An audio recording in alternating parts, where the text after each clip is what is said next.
Mesdames, Messieurs, bonsoir. Merci de préférer la télévision nationale. Au sommaire de cette édition, tournée nationale de remerciements du Premier ministre dans l'arrière-pays. Amamou Amadou Riba a salué l'engagement citoyen des populations suite au vote référendaire. Il a ensuite invité les acteurs des médias à plus de responsabilités. Appui à l'éducation au lycée, les anciens élèves de la promotion Kotobari offrent des kits didactiques, des bureaux et des tables-bancs à l'établissement. Et puis au Sénégal, le salon du livre féminin de Dakar a mis l'accent sur la résistance. Des Guinéens sont invités. Une fois encore, bonsoir et bienvenue dans ce journal, tournée nationale de remerciements du Premier ministre après le vote référendaire. Amamou Amadou Riba a bénéficié d'un accueil chaleureux. Le chef de gouvernement a salué l'engagement citoyen des populations avant de s'entretenir avec la presse locale sur le rôle essentiel des médias dans le renforcement de la démocratie et la redevabilité de l'action publique. Reportage Ousmane Bangoura. Mamou, la cité Carrefour, a réservé un accueil chaleureux au Premier ministre, chef de gouvernement, en tournée nationale de remerciements après le référendum constitutionnel. À la Maison des Jeunes, autorités administratives, notables et une jeunesse fortement mobilisée ont tenu à exprimer leur reconnaissance au gouvernement pour les efforts consentis en faveur du développement local et national. Monsieur le Premier ministre, la population de la région administrative de Mamou accueille votre visite avec joie, responsabilité et espoir. Elle y voit un encouragement à la persévérance sur la voie de la paix, de la solidarité, du développement et du patriotisme. Amadou Ouriba, un véritable coordinateur national de la campagne référendaire, salue ici l'engagement exemplaire des populations de la région, mobilisées autour des idéaux de paix et de développement, prônés par le chef de l'État, le général Mamadi Doumbouya. L'année a réussi une étape extrêmement importante dans son évolution pour sa refondation et pour sa renaissance. D'abord, c'est le fait qu'on ait pu organiser tout le processus dans la paix, dans la fraternité, dans la convivialité. Et ça, c'est une victoire de tous sur nous-mêmes, pas contre quelqu'un, mais contre nous-mêmes. Parce que des décennies, les élections ou les consultations ont toujours été émaillées de disputes, de conflits et de divisions. Grâce à Dieu, le travail qui a été accompli montre que nous sommes capables de nous unir. Nous sommes capables de regarder tous avec une large majorité dans la même direction. C'est cela qui fonde une nation. Parce qu'à partir du moment où l'effectivité de la nation est devenue une réalité, on peut construire le futur, construire le développement sans crainte, avec assurance. Donc, merci beaucoup pour cette capacité d'assurer cette opération référendaire dans le calme, dans la vie. Les administrateurs territoriaux, vous y êtes également pour beaucoup, parce que d'habitude, c'est l'administration étatique qui peut, en ne faisant pas conséquemment qu'il faut, qui crée des dissensions à la base. Neutralité, efficacité, respect des textes vous a garanti et vous devez encore davantage assumer cette responsabilité et agir dans la même direction.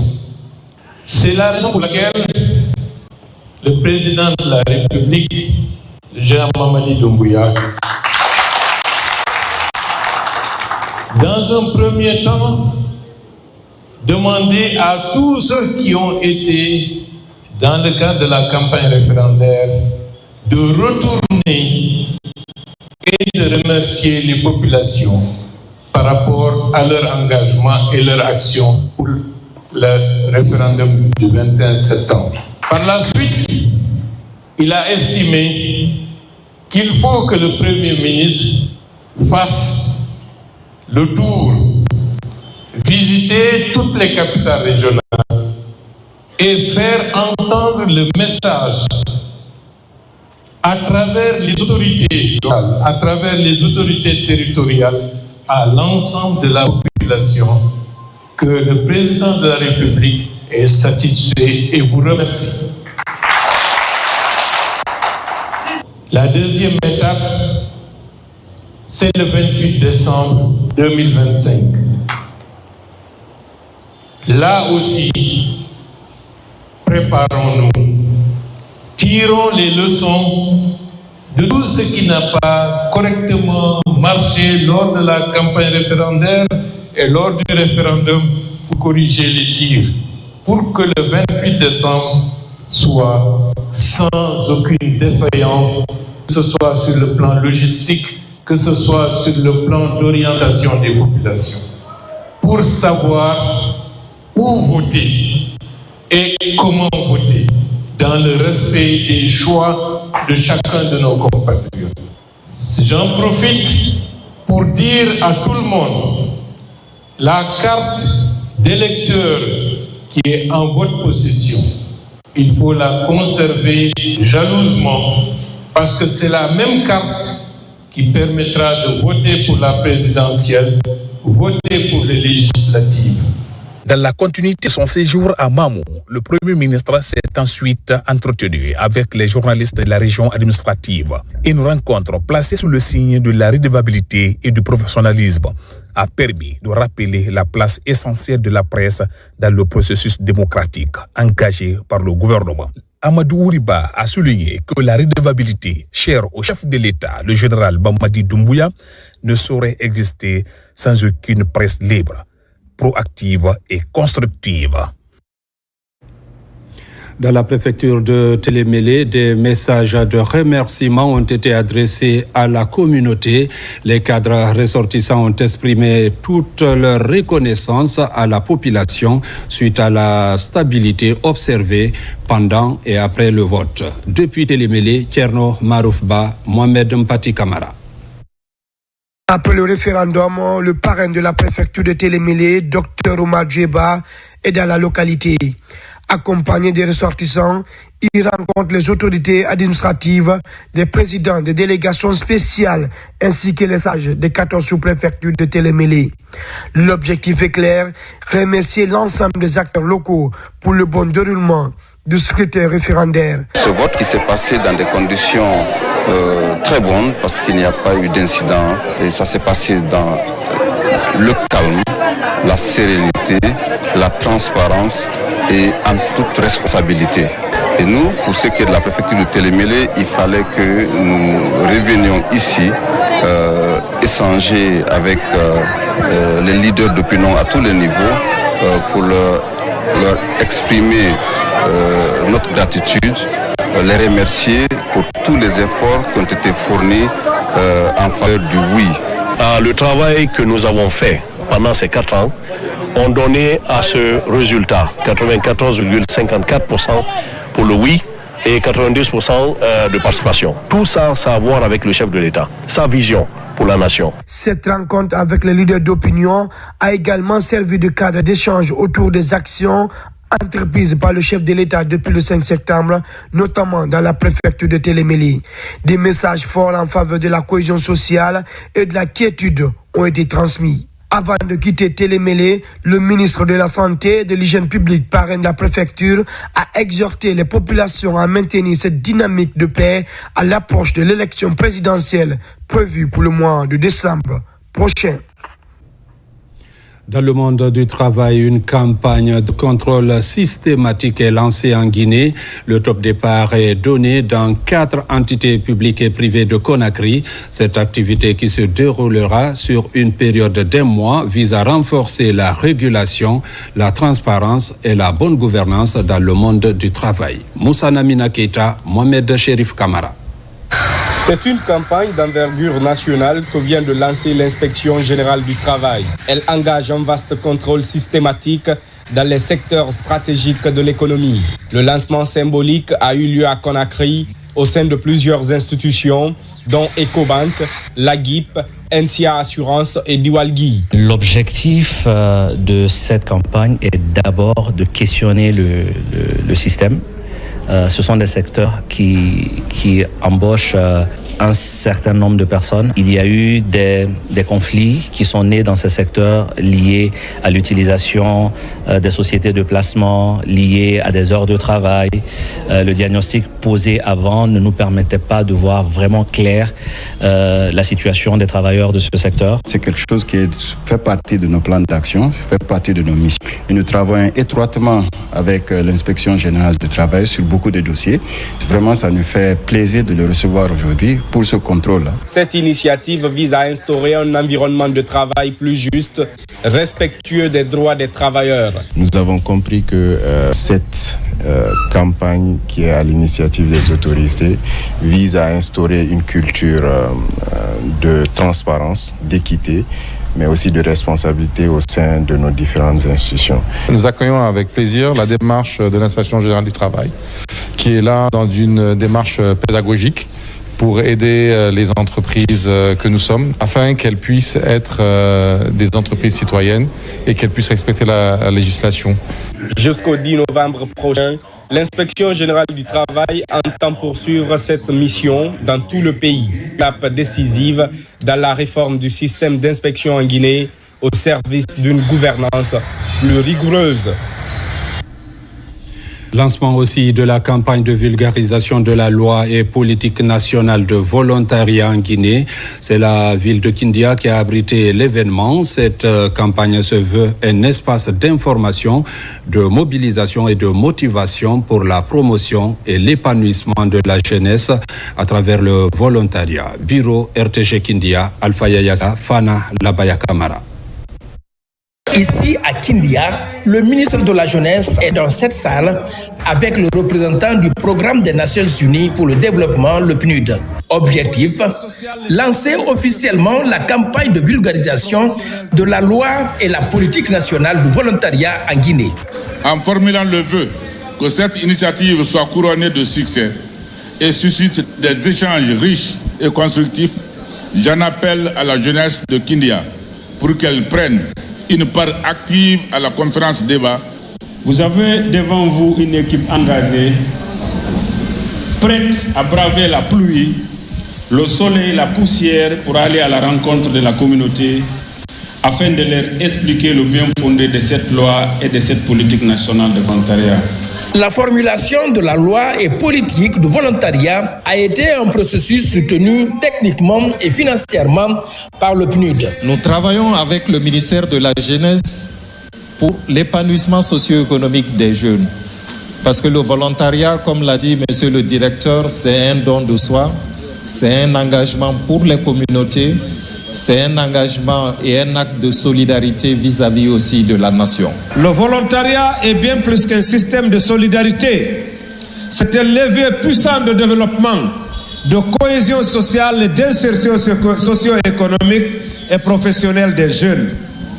Il est reconnu par les Nations Unies, l'Union africaine et la CEDEAO comme une priorité stratégique pour renforcer la résilience des communautés, promouvoir la paix et favoriser l'engagement citoyen des jeunes. Il n'y a pas longtemps, 350 volontaires viennent de passer par l'ASCAD afin d'assurer leur formation morale avant leur déploiement.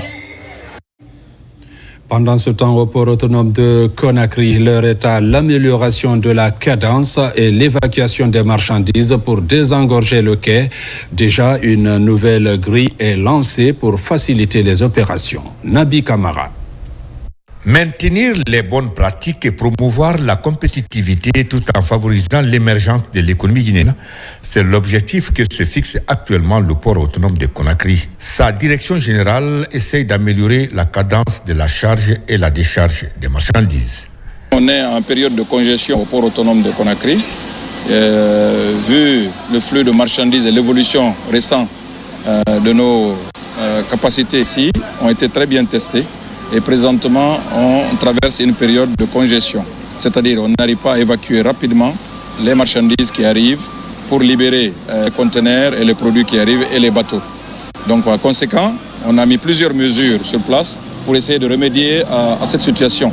Parce qu'elle n'est pas souhaitable. On ne veut pas, ça retarde l'économie et ça cause beaucoup de soucis auprès de nos clients. Donc comme vous le voyez, il y a une grue derrière nous, qui sont deux d'ailleurs, mais il y a une qui existait. La deuxième grue là, c'est une grue qui est arrivée vendredi, on l'a mise en action, qui a une capacité de près de 125 tonnes. Qu'est-ce qu'elle fait? C'est pour accélérer justement cette cadence de charge et de décharge des conteneurs. Donc ici avec Conakry Terminal, on est au niveau du quai 10. La communauté portuaire et les partenaires stratégiques comme Alport multiplient les initiatives pour plus de compétitivité. On a maintenant augmenté la cadence de charge et de décharge au niveau du quai 10, parce que le quai 12, lui que vous voyez de loin, on a des portiques, il est bien équipé, il arrive à faire rapidement les charges et les décharges des conteneurs. Depuis l'arrivée du CNRD au pouvoir, le port autonome de Conakry a connu une grande évolution. Pour redorer son blason et s'inscrire dans une logique de pérennisation, de nouvelles mesures sont annoncées. Et pour la modernisation de la gouvernance locale à Sérédou, le département de l'administration du territoire vient de poser la première pierre à un important projet d'infrastructure destiné au Centre national de formation et de perfectionnement des cadres et élus locaux. Un investissement, vous allez le voir, pour l'avenir des collectivités territoriales. Reportage lancé Kamisoko. C'est un projet qui s'inscrit directement dans la vision gouvernementale de doter les collectivités locales de moyens modernes de gestion. Il comprend, entre autres, la construction de la résidence du directeur du centre de formation, l'édification d'un restaurant moderne, l'aménagement complet de la cour, ainsi que la rénovation totale du bloc administratif de la sous-préfecture de Sérédou. C'est donc un double impact, la formation des cadres et l'amélioration des conditions de travail de l'administration locale. La construction du restaurant et du logement du directeur de ce centre s'inscrit dans la politique de déconcentration et de proximité voulue par les autorités au plus haut niveau du pays, sous la clairvoyance de son Excellence, Monsieur le Président de la République, chef de l'État, chef suprême des armées, le général d'armée Mamadi Doumbouya. La cérémonie de lancement cite une vive satisfaction.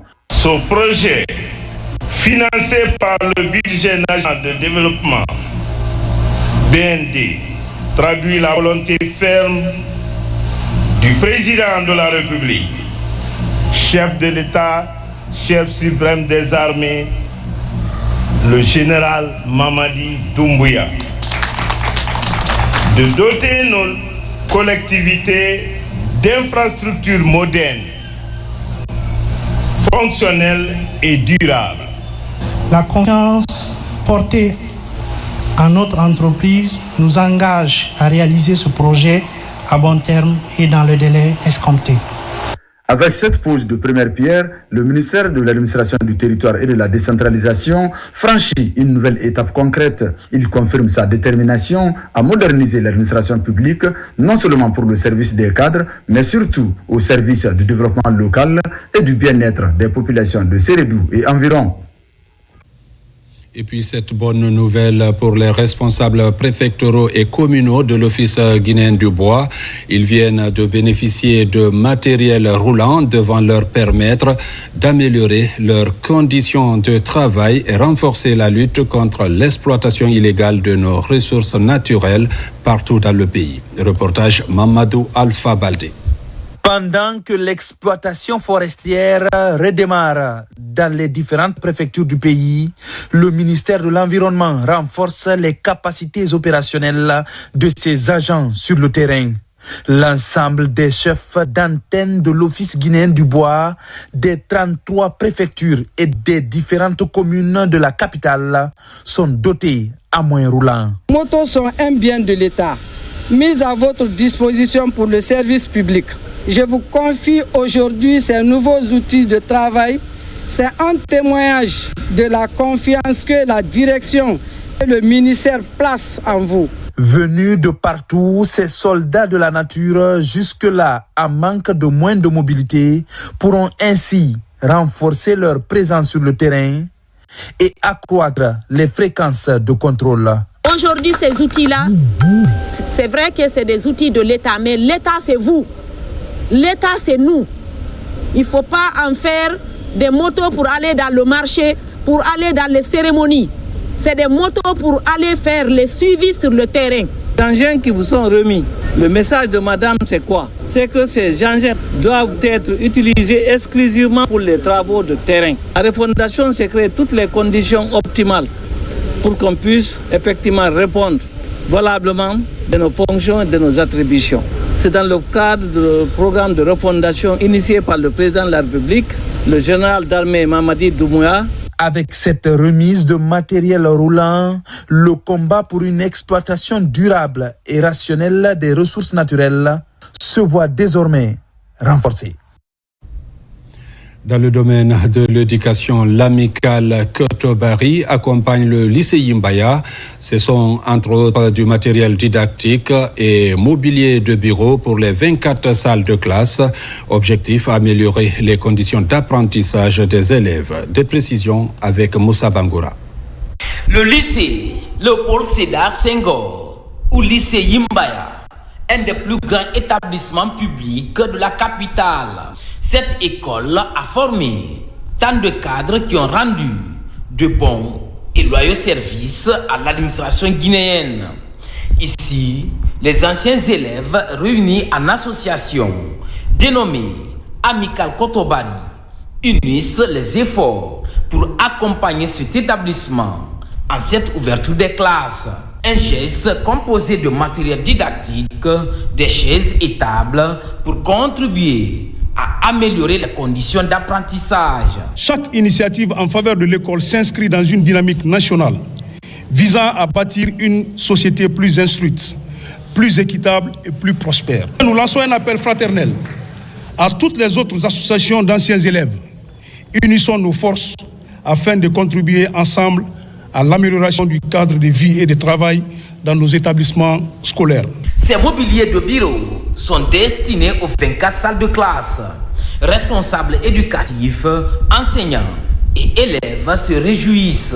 Ils étaient venus ici la dernière fois, ils ont constaté dans les différentes salles de classe que vraiment les enseignants étaient assis sur des tables bancs comme leurs élèves. Ils n'ont pas trouvé cela normal, alors ils nous ont promis qu'ils allaient revenir. Point que les remercier. À travers cette activité, des hommages ont été rendus à Kotobari, ancien proviseur du lycée Yimbaya, qui a marqué son passage de manière positive au lycée pendant 13 ans. À l'époque, on diffusait à la radio. Mais quand on commençait lycée Yimbaya, les gens se disaient que nous avons une magie ici pour pouvoir donner le bac aux élèves. C'était tout simplement une organisation interne. Les professeurs, je dis bien, étaient en famille. Vous avez été reconnaissants, que Dieu guide vos pas. En guise d'encouragement, des satisfecits ont été remis à certains enseignants qui se sont illustrés dans l'encadrement des enfants. A précisé qu'Elhaj Abdoulaye Bari dit Koto Bari, l'ancien proviseur du lycée Yimbaya que vous venez de suivre dans ce reportage tourné avant-hier vendredi est décédé ce matin des suites de maladie. Son enterrement est prévu demain lundi au quartier d'Abompa, paix à l'âme de l'illustre disparu. Pour soutenir toujours et encourager la scolarisation, plusieurs initiatives scolaires continuent de voir le jour. Parmi elles, la remise des kits scolaires aux élèves de l'école primaire de Frigiadi Plateau dans la préfecture de Koya. Reportage Marwan Kamara. La joie se lit sur les visages de ces élèves de l'école primaire de Frigiadi Plateau dans la commune urbaine de Mania. Chacun de ces élèves reçoit un kit complet pour bien débuter l'année scolaire 2025-2026. C'est un geste de la Fondation Real Cœur. L'opération s'inscrit dans un vaste programme de soutien à l'éducation. Et aujourd'hui, ce n'est que la moindre des choses que nous puissions faire en choisissant Koya. Une manière de leur rendre l'appareil, mais aussi nous savons que l'éducation est un point clé pour les projets du général Mamadi Doumbouya, notamment par rapport au projet Simandou Académie 2040. Donc c'est une façon aussi pour nous d'ajouter notre grain de sel. Il y a beaucoup d'écoles à Koya. mais le choix est tombé sur Friguia Plateau. Je vous remercie énormément. Je prie Dieu qu'il bénisse vos œuvres et que ça soit coutumier pour d'autres écoles. En milieu rural, de nombreux parents peinent à trouver les kits scolaires pour leurs enfants. Ce geste vient ainsi soutenir les familles confrontées à des difficultés financières en cette période de la rentrée scolaire. Quand tu viens dans ces écoles-là, il faut faire la lecture du visage de ces enfants-là. Tu sens réellement qu'il y a un besoin criard. D'autres même ont des chassés plastiques. Ils mettent leur effet dedans. Donc donner un sac à ces jeunes-là, c'est comme ouvrir le paradis. Hein? Nous remercions Rialcar qui a pensé à eux. Cette participation démontre l'attention et l'intérêt que la Fondation Rialcar porte sur l'accès à une éducation de qualité pour les enfants en situation difficile en Guinée. En Zérékoré, la Confédération nationale des organisations socio-professionnelles de l'élevage de la région vient d'animer un espace d'échange et de partage d'expériences sur les bonnes pratiques de gestion des produits et sous-produits d'origine animale. L'idée est de prévenir les maladies zoonotiques tout en favorisant la compétitivité des produits locaux. Reportage Mohamed Salioupaï. Ils sont venus des 6 préfectures de la région administrative de Zérékoré et ils ont un seul objectif, partager leurs expériences sur les pratiques de gestion des produits et sous-produits d'origine animale. L'initiative est de la Confédération nationale des organisations socio-professionnelles de l'élevage en Guinée. L'objectif recherché, c'est d'appliquer l'hygiène des aliments d'origine animale. Donc il faut sensibiliser la population, sensibiliser les acteurs qui sont sur cette chaîne, pour que les manières de traitement changent. Tout ce qu'on parle là, il faut parler de la santé. Et la santé, c'est à travers la consommation des produits et sous-produits d'origine animale. Si ces produits-là ne sont pas entretenus, ne sont pas produits de façon correcte, on aura toujours affaire aux maladies, surtout les maladies zoonotiques. Du bétail au lait, en passant par des sous-produits, le secteur de l'élevage a toujours été un levier économique durable pour le monde rural guinéen. D'où la nécessité de valoriser ce secteur porteur de croissance. Les sous-produits animaux, souvent négligés ou mal gérés, représentent pourtant une source économique importante. Lorsqu'ils sont bien valorisés, ils contribuent à la création d'emplois, à la réduction du gaspillage et à la protection de l'environnement.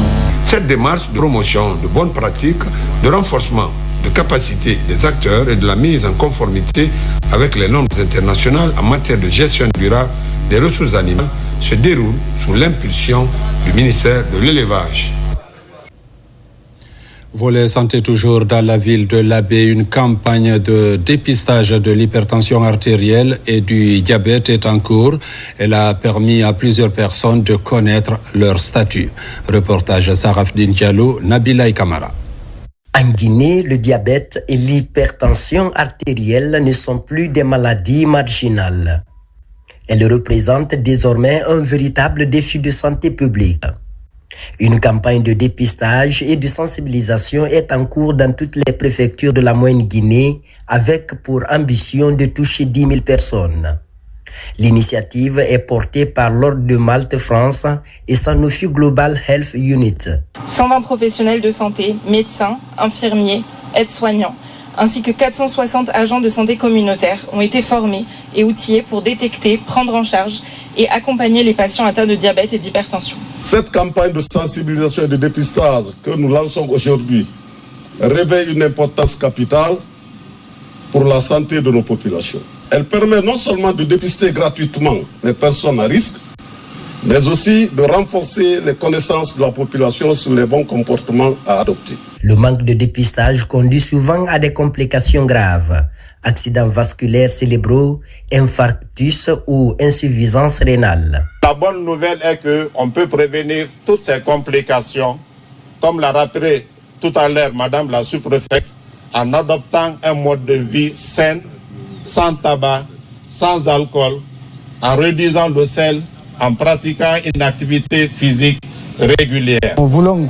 impliquer toute la population de Popoda, que chacun puisse venir se dépister et savoir son statut pour qu'il puisse se comporter pour l'avenir. À l'échelle mondiale, les maladies non transmissibles comme le diabète et l'hypertension figurent parmi les principales causes de mortalité. En Guinée, une personne sur 3 est hypertendue et les décès liés aux maladies cardiovasculaires ne cessent d'augmenter. Allons à Mamou, où des prestataires de santé du pays viennent d'être outillés sur la prise en charge sanitaire des victimes des complications liées aux mutilations génitales féminines. C'est sur initiative du ministère de la Promotion féminine. La formation qui a duré 3 jours a été financée par l'UNFPA. Sur place, Mamadou Patebalde. Selon les experts en santé, les mutilations génitales féminines constituent un frein à l'épanouissement de la femme et la jeune fille. Ces pratiques entraînent des graves complications sur leur état de santé. Face à ces conséquences, la Direction nationale de la promotion féminine et du genre tente de rehausser le niveau des prestataires de santé des 4 régions naturelles du pays sur les techniques de prévention et la prise en charge des victimes de VBG. Et pourquoi ces sages-femmes? Parce que parmi les pratiquants de la mutilation génitale féminine, suivant l'IDS de 2018, 31% sont des agents de santé, particulièrement les sages-femmes, les matrones. Et donc ça va un peu en contradiction avec les dispositions légales. Financé par l'INFPE, l'ambition est d'élargir la sensibilisation à l'endroit des prestataires sur les dangers de la médicalisation et de procéder à la mise en place d'un comité de suivi et de surveillance dans les structures sanitaires du pays. Il faut retenir de cette formation une réelle volonté de notre institution, l'UNFPA, accompagner le gouvernement guinéen à travers la démédicalisation des MGF. En tant que sage-femme, d'abord, je continuerai à renforcer les sensibilisations, comme on faisait les sensibilisations avant. Cette rencontre permettra à ces prestataires venus des régions de Labé, Mamou, Kankan et Zérékoré d'intervenir de façon efficace dans l'exercice de leur profession en cas d'urgence. Fin à Kissidou de la première session du comité de pilotage technique régional de la santé de Farana. Les participants ont procédé à l'évaluation de la performance des structures déconcentrées, les IRS ou encore DPS, des projets et programmes dans la mise en œuvre des activités au cours des 6 mois écoulés ont été également passés en revue. Ibrahima Oulem Fofana est notre correspondant régional. Suivez. C'est la rencontre du comité technique de la santé de la région administrative de Farana. Elle regroupe les cadres régionaux et préfectoraux du secteur de la santé des 4 préfectures de la région. Pendant 4 jours d'activité, ces professionnels de santé passent en revue l'ensemble des activités du premier semestre de l'année en cours. Nous prenons acte des défis identifiés dans plusieurs activités en matière de couverture vaccinale par exemple, la disponibilité des intrants, les ressources humaines et le renforcement de capacités des agents de santé. Nous, partenaires, nous réaffirmons notre engagement à accompagner l'inspection régionale de la santé de Farana et l'ensemble des acteurs pour la mise en œuvre des recommandations issues de ce comité. Les patients peuvent s'attendre d'abord à la mise en œuvre effective de la feuille de route. Il n'est autre que rapprocher la santé à la communauté. Également, faire une amélioration continue des soins de santé primaire au niveau déconcentré et prendre en compte toutes les préoccupations de la communauté. La rencontre a permis de diagnostiquer tous les aspects de la santé, de prendre de nouvelles mesures en faveur d'une couverture sanitaire réussie dans la région. À présent, je vous amène à Dakar, la capitale sénégalaise, où se tient le premier sommet des filles d'Afrique de l'Ouest et du Centre. Ces adolescentes issues de 24 pays prennent part à la rencontre. L'idée est d'amener ces futures personnalités de l'Afrique à parler d'une même et seule voix. Mohamed De Camara est notre envoyé spécial. Suivez. Ce premier sommet sur les jeunes filles d'Afrique de l'Ouest et du Centre réunit environ 250 filles leaders, actrices du changement. Elles viennent de 24 pays africains. La rencontre vise à donner une plateforme régionale spécifique dominée par les voix des filles. Avec une délégation très fournie, la Guinée prend part aux travaux. La nouvelle constitution en fait foi par ses articles 21 et 26 qui rendent l'éducation obligatoire et gratuite et aussi la protection des filles contre toutes les formes de violence. Je suis né en Guinée, j'ai grandi en Guinée et surtout je connais les problèmes du pays de nos jeunes filles. C'est pourquoi nous sommes là, nous et l'UNICEF, pour les accompagner et les soutenir. Les partenaires du gouvernement guinéen, comme l'UNICEF, accompagnent cette initiative sous-régionale. Toutes les stratégies sont aujourd'hui menées pour atteindre l'objectif visé. On va continuer à travailler avec le gouvernement pour renforcer les interventions sur le domaine de l'éducation, sur le domaine de la santé et la promotion des enfants et notamment des filles. Déjà, on va commencer par saluer tous les efforts que le gouvernement guinéen est en train de mettre en place pour l'épanouissement des jeunes filles en République de Guinée. Les filles vont contrôler l'Afrique parce qu'elles en ont les capacités. Ces travaux de 2 jours auront entre autres thématiques l'éducation inclusive, la promotion de la santé des adolescentes, la lutte contre les violences basées sur le genre, le tout rythmé par des panels de haut niveau, notamment sur le financement des projets en lien avec l'épanouissement des jeunes adolescentes sur le continent. Dans le pays de la Teranga, toujours se tient le Salon du livre féminin de Dakar. La Guinée est à l'honneur de ce rendez-vous littéraire. Cet événement célèbre cette 4e édition sous le thème de la résistance. Reportage Ousmane Ba, Youssouf Kamara. La Guinée était attendue et elle arrive de plein pied au Salon du livre féminin de Dakar. Un rendez-vous littéraire qui est à sa 4e édition et qui consacre la Guinée comme pays invité d'honneur. Dans cette délégation guinéenne, 12 écrivains. L'événement est célébré sous le thème résistance, comme pour revendiquer et défendre les droits des femmes à travers les belles lettres. Le fait que ces femmes sont présentes ici aujourd'hui démontre la volonté de son Excellence Monsieur le Ministre d'accompagner la littérature féminine, de valoriser les écrivaines et de leur offrir un espace d'échange, cet espace, une tribune internationale en quelque sorte, pour que leurs œuvres puissent inspirer, rayonner et dialoguer. Je profite de ce salon pour promouvoir mes 2 ouvrages, mais au-delà de porter les messages surtout qui se retrouvent dans ces 2 livres, Cœur meurtri, vous le savez, c'est un hymne à la vie et Rêve brisé, c'est une façon de dénoncer les abus sexuels et c'est pour moi l'occasion de partager le contenu de ces ouvrages à tous les participants pour qu'ils sachent quand même qu'il y a des voix qui se lèvent, des voix féminines surtout. Dans le stand guinéen, plusieurs œuvres d'éminentes écrivaines des premières heures et de la nouvelle génération, telle que Mo Mariam Kourouma, la Benjamin de la littérature guinéenne avec son œuvre Les Contes de Mbo.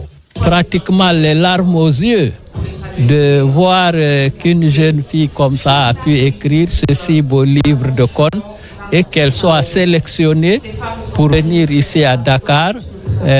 Bravo pour elle. Je suis très contente et surtout fière de représenter la Guinée. Ce rendez-vous de partage d'expériences est marqué par l'animation de plusieurs panels où se côtoient les lettres et les mots avec des idées qui façonnent l'imaginaire. La Grande Mamaya à Grenoble en France, l'événement mobilise des Guinéens et Maliens pour la valorisation de la culture, mais aussi inculquer ces valeurs aux enfants de la diaspora. Reportage Alia Keita, Sekou Fernand Koroma. Retrouvailles culturelles. La 7e édition de la Grande Mamaya Internationale est encore au rendez-vous cette année. C'est la ville de Grenoble qui vient de vivre cette édition. La Guinée forestière était à l'honneur dans une ambiance festive. Il s'agit au cours de la structure Copa Event de promouvoir la culture et de nouer des relations de fraternité entre les pays participants. C'est un devoir pour nous de transmettre nos valeurs à nos enfants qui sont nés ici. Donc la motivation est partie de là. La transmission des valeurs à la source. Donc on ne pouvait pas rester sans instaurer la Mamaya ici, qui est devenue maintenant notre patrimoine culturel. Et ça fait 7 ans nous sommes là-dessus. L'année dernière, la moyenne Guinée à l'honneur. Cette année, la Guinée forestière. L'année prochaine, la Basse-Côte et le Sénégal comme pays invité d'honneur. Placés sous le parrainage de la République du Mali, les ressortissants de ce pays frère ont répondu massivement à cette Mamaya internationale. La Guinée et le Mali, deux pays qui partagent une culture commune. Comme le Mamaya est né à Bamako et s'est reporté à Kankan, nous sommes à l'honneur de cette soirée-là. Ça fait vraiment plaisir parce que le Mali et la Guinée, c'est le même peuple. Ça fait plaisir de faire ce genre de soirée, d'organisation pour qu'en France, les Européens puissent voir que nous avons une culture vraiment formidable. L'organisation de la Mamaya internationale est un creuset pour la valorisation de notre identité, histoire de permettre aux jeunes Guinéens nés en Europe de vivre la culture de leur pays. Pour donner de la couleur à l'événement, deux artistes guinéens de renom, Mbalou Kanté et Alpha Diop Dara, ont animé la soirée. Sport, la Fédération guinéenne de judo s'inscrit dans la dynamique de promotion de ce sport de combat en Guinée. C'est dans cette optique qu'elle a bénéficié d'un important lot de matériel et d'équipements grâce à l'appui de la Fédération internationale de judo. Il y a eu également la signature d'un partenariat avec Mondial Express. Reportage Abdoulaye Diallo, Sadouba. La date du 9 octobre 2025 reste désormais gravée en lettres capitales dans les annales du judo guinéen. Elle marque l'acquisition d'un important lot de matériel et d'équipements pour répondre efficacement aux attentes liées à l'organisation des compétitions de haut niveau pour plus de performances des judokas. Un appui de la Fédération internationale de judo en faveur de la Guinée. Ce don que vous venez de voir venant de la Fédération internationale de judo est vraiment salutaire. La Guinée et le Japon entretiennent également une longue histoire en matière de judo. Ces judokas guinéens ont eu l'opportunité de se former au Japon. Et des judokas japonais sont venus enseigner en Guinée.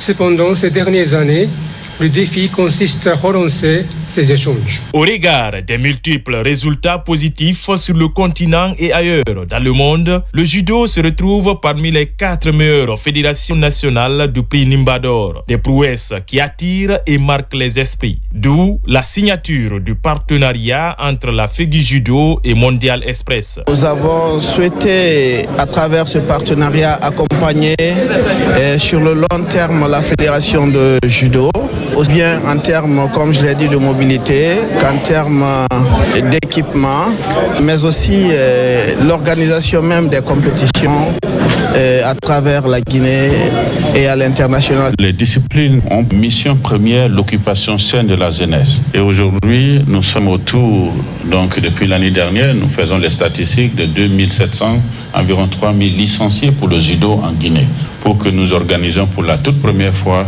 un Open de judo en République de Guinée en 2026.